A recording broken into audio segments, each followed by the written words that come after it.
All right, we're just getting this set up and we will be able to call the meeting to order in just a minute or so.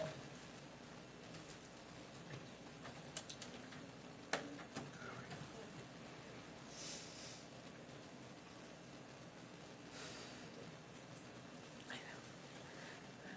Gotta love Microsoft.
Are we ready?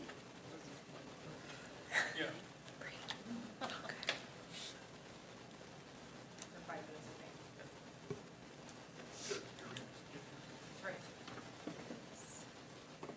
Okay. All right. All right. So I am calling the meeting of the Economic Development Committee to order at 5:17 p.m. So our first order of business is to select a chairperson for the 2022 to 2024 term. Are there any nominations for a chair? Yes, Alder Thank you. Rasmussen. I nominate Alder Sarah Watson. Alder Watson, do you accept the nomination? Wonderful.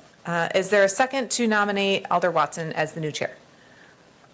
Great. I think we had Alder Killian. Are there any other nominations?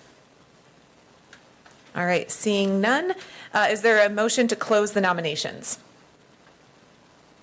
Alder Killian, is there a second? Alder Henke, is there any discussion? All right, all those in favor say aye, and we need to do a voice vote. Okay? Aye. Aye. Aye. Aye. Any opposed? Okay, the motion carries, and I will turn the meeting over to the new committee chair. Congratulations, Alder Watson.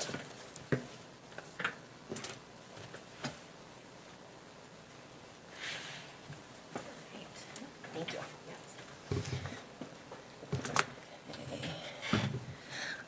So the next part of the agenda item for number 1 is to select a vice chairperson for the 2022-2024 term. Is there any nominations? Alder Rasmussen? Thank you. I nominate Chad Henke. Alder Henke, would you accept the nomination? Okay, is there a second? Alder Killian, second the motion. I guess do we have to close the, okay. So is there a motion to close the nominations? Alder Lucan, okay. Second by Alder Rasmussen. So all those in favor say aye. Aye. Aye. Aye. Aye. All those opposed say nay. All right, awesome. Alder Henke is our vice chair for this coming year. Awesome. All right, so for number 2, establish regular meeting date and time for 2022-2024 term. So right now we usually meet the first Tuesday of every month at 5:15. So does that work for everyone? Is there a motion to continue this meeting time? Alder Killian is okay. A second from Alder Rasmussen. So all those in favor say aye. Aye. Aye. Opposed? Okay. So we'll keep our regular meeting date to the first Tuesday of every month from 5:15 on, however long it takes. All right. So item number 3 is approval of minutes from the 4/6/2022 meeting. Is there a motion to approve those minutes? Alder Killian, a second. Alder Henke. Is there any discussion? Okay, all those in favor of passing or approving the minutes from 4/6 of 22, say aye. Aye. Aye. Aye, opposed? Say nay. Okay, those are approved. All right, number 4 is discussion and possible action on RFP for River Lights lots 6, 7, and 8. So Director Burdick. Sure. So as you may recall, we had an RFP out for this last year. We had a developer, there was a planning option. This committee decided to terminate that planning option because of the expediency of the project. So we are re-RFPing this right now. We did receive a call from Alder Killian earlier in the day who suggested to include an aerial view of the property in the RFP, and we will do that. I'm going to have Randy Pfeiffer, our Economic Development Manager, go through the RFP and take any questions as he has done the most work on this. Thank you. Yeah, one of the suggestions was a vicinity map. I think we often forget that we're very into this and we know where we're talking about, but a developer coming in from outside the area, outside the state, may not have that same understanding what we're looking at. For the most part, this is a very similar RFP that was handed out previously. We did do some updates to it. One of the big things was just including more environmental information on that, so that hopefully people are more aware of what's happening as part of RFPing and looking at the potential site. Other than that, I'm happy to take any questions that you have. So before I recognize Alder Rasmussen, I was sort of wondering if there was some specifics on the timeline. So on the 4th page, it goes from May to July, and then sort of does that development agreement by September. Yeah, absolutely. I kind of went back and forth on this, whether this should be a 2-month or 3-month, and ultimately, we have a FAM tour that's scheduled this summer in June through Synergy. They're going to be bringing in a number of developers from around the state, and I really want to take that opportunity to show off this site and hopefully bring some more interest to it. So that's why we decided on that July deadline. And my hope is kind of going into more detail on this, where we're talking about council review, that sales and development agreement, that we want to keep everything moving on this. Obviously, we may not be able to stay to that timeline, but my goal is to keep things moving on this so we don't have those big voids in the process like we had previously or with any other project as well.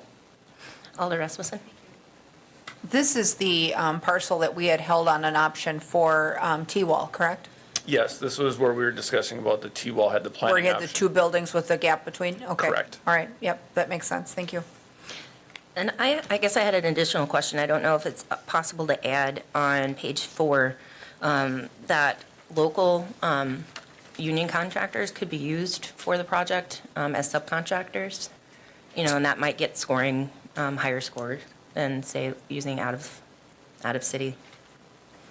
Yeah, if the committee wants, we can add that as part of the criteria. I would suggest to probably including that on that second to last bullet point in the scoring criteria, providing an emphasis on local contractors.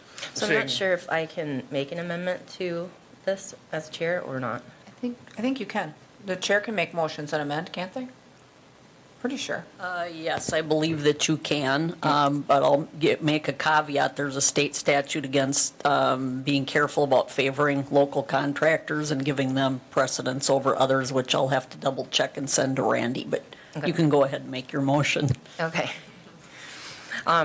So I guess I would move to add in the 1, 2, 3, 4, 5th, 6th bullet point before contractors, local subcontractors to that RFP, just to give maybe a higher scoring potential. Yeah, just an emphasis on local contractors. Yeah, and I can work with Ann on that just to make sure that we're staying within the bounds that we need to. So would there be a second to the amendment? Alder Lukens. Any discussion on the amendment? I think just a question.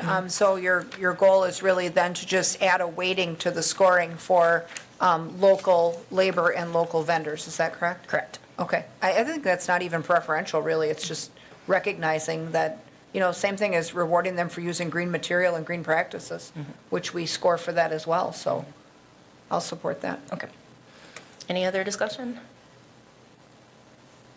Alder Killian? It's not on the amendment, so I can wait if we. Okay. All right, so all those in favor of accepting the RFP as amended, please say aye. Aye. Aye. Aye. Aye. Opposed, say nay. All right, further discussion on the RFP, Alder Killian?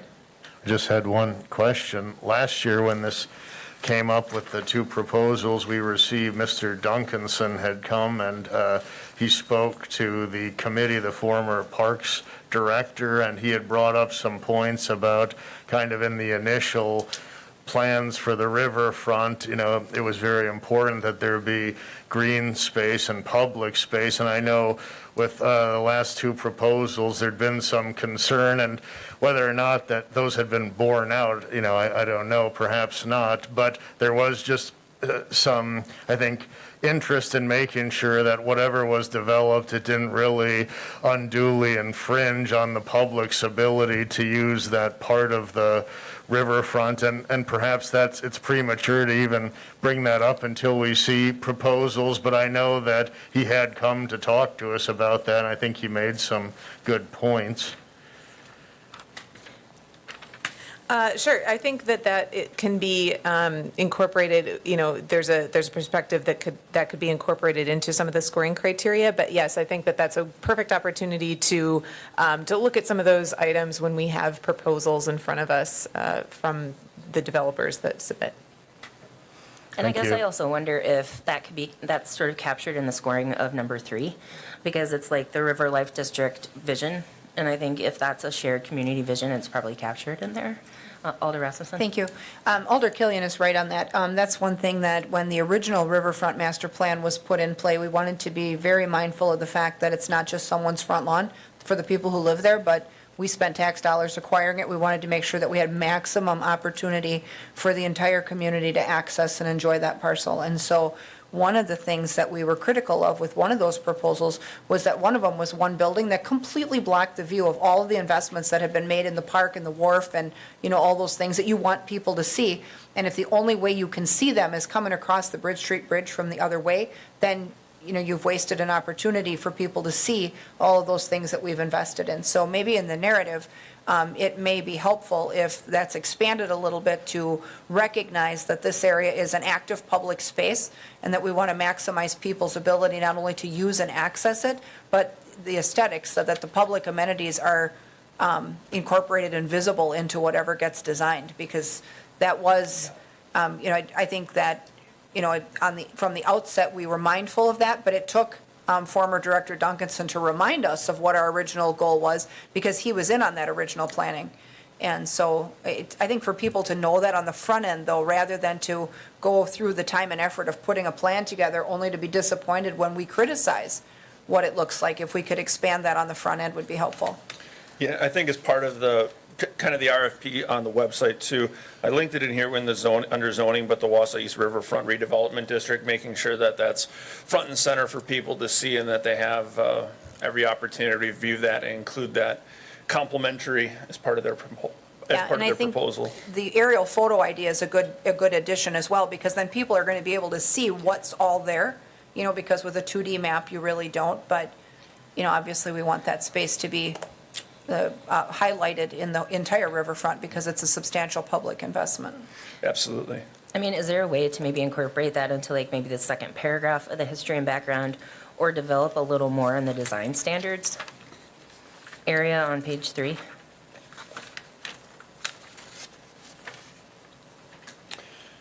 Yeah, I think the history and background could be expanded on that to include a little bit more narrative explaining that and emphasizing that more than anything. All right. Any other discussion or questions? All right. Do we need to, I guess, maybe take a motion to advance the RFP as edited and amended? Yes, please. I'll move that we release the RFP, including the amendments that were discussed here. Okay. Is there a second? Alder Hinkie. Any other discussion before we go to a vote? All right, so all those in favor say aye. Aye. Aye. Opposed? Nay? All right, motion passes. So that'll be exciting to see what comes back for that RFP. And also the feature in June, right? Yeah, the FAM tour will be a good opportunity to showcase to, I think we've got like 8 or 9 developers coming, something like that. Yeah. Oh, that's great. So, All right, next is item number 5, discussion and possible action on improving bricks at River Life lease amendment. So Director Burdick. sure. So we had a lease with Bricks, or we have a lease with Bricks for their River Life location from June 26th of 2019 through June 25th of this year, of 2022.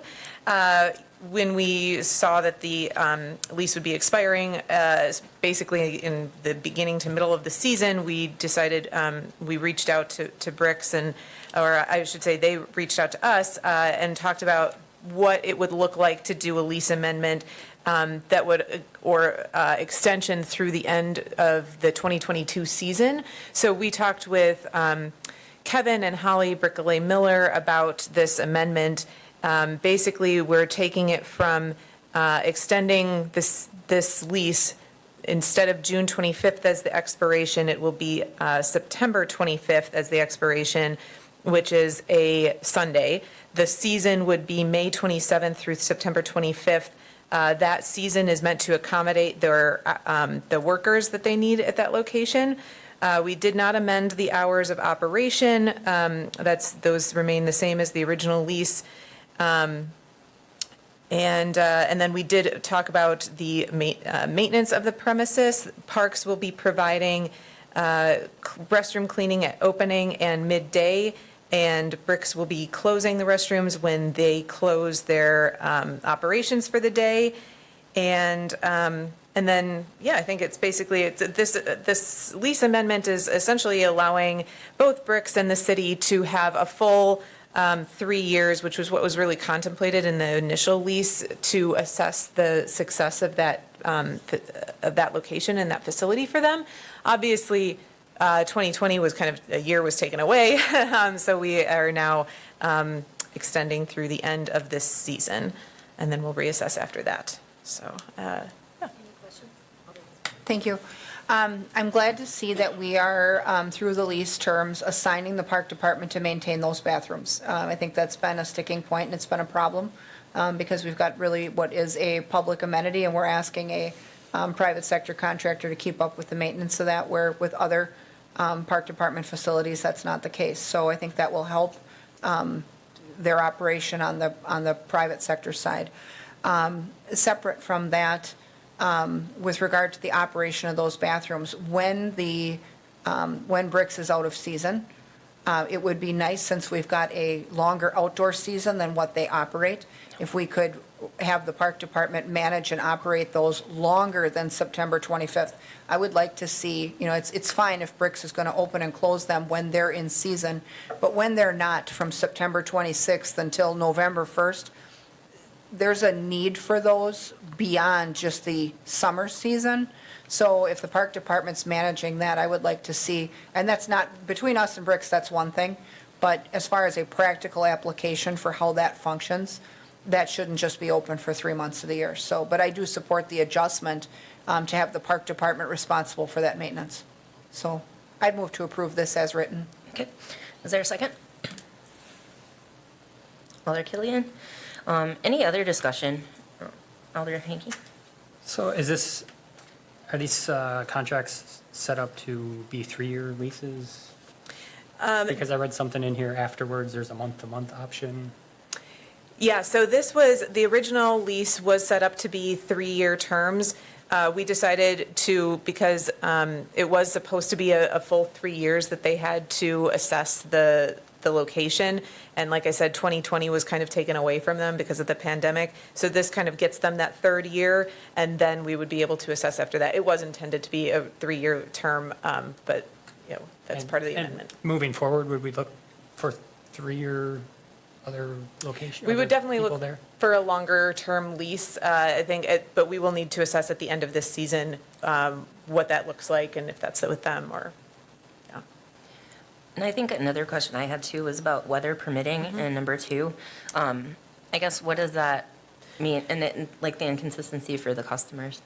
Yeah, so that's a good question. So weather permitting, if it's totally thunderstorming, if there's a tornado watch or something like that where there are very few people out, or that it's too hot, and if the AC goes out, which has happened in the past, that it's too hot for the people to stay inside or the product to even be able to be served, then that's another instance where, and that's more on the equipment side of things. But if that should happen, then we ask that signage be provided to say exactly what, why they're closed and how long, and that they'll resume normal operations the next day, presumably. Any other questions or discussion? All right, so we have a motion and a second for going ahead with this lease. So all those in favor say aye. Aye. Aye. Opposed, say nay. All right, motion passes. All right, item number 6, discussion and possible action on approving Second Amendment to River Life Condo Agreement. Director Burdick? Sure. So you may recall that the Second Amendment to the River Life Condo Development Agreement came before this committee on April 6th. And after April 6th, I don't recall the day exactly, but we found out that the developer was not going to be able to meet the April 15th closing date and commencement date. So this is coming back as a Second Amendment, an amended Second Amendment, to push the commencement and closing dates approximately 120 days from the April dates, and then similarly, the completion date for the project would be pushed to November of 2023, I believe the amendment is. So the memo in your packet lays out the reasons why this delay has been requested. We do believe, in talking to the developer, that this is moving, and we know they have significant investment behind this. It's just that everything is taking a little bit longer these days. So I think that's pretty well laid out in the packet, but if you have any questions, of course, I will take those. So Alder Rasmussen? I have just one. I think that your memo laid it out nicely. I think that it's reasonable for us to understand that any developer right now is experiencing market upheaval. And I think it's everything from supply chain issues to materials to sourcing out labor and contractors. So I think that it's reasonable to give them a little more time. And we know that they have some proven success with their first project there. So that's helpful as well. So I'll move to approve. Oh, Alder Rasmussen's move to approve. Alder Killian, the second? Okay. So any other discussion or questions? Oh, sorry, Alder Killian. Thank you, Madam Chair. I just have one question about this item as it relates to one of the earlier items. They state that the discovery of the water main had slowed things down. So based on that, did we spring into action and make sure that on lots 6, 7, and 8, there aren't any secret water mains hiding there somewhere, just so that that wouldn't cause any delay in the future? Yes, actually. So since I'm trying to recall exactly when this RFP was put out before I had started and before Randy started. I am going to give major props to Randy. When he started, he came in with a process for RFPs that gathers basically all of our environmental engineer, our surveyor, our planner, everyone who has knowledge about the area, who would have potentially something to say about it or some knowledge of it. We get them together first and then figure out what could potentially be there. So we did do that with this one. I actually, with the new RFP for River Life lots 6, 7, and 8, that was one of the questions we made sure to have answered before putting that out. Okay, thank you. Yeah. Any other discussion or questions? And this is supposed to be fair market value apartments, right? Yes, they are fair market value condos. Condos, Yes. okay. So we have a motion and a second. So all those in favor say aye. Aye. Aye. Aye. Aye. All those opposed say nay. All right, motion passes. So we are on to our final agenda item, which is adjournment. I think it's number 7. So is there a motion to adjourn? Alder Hanky, second. Alder Lukens. All right, all those in favor say aye. Aye. Aye. Opposed, nay? All right, thank you.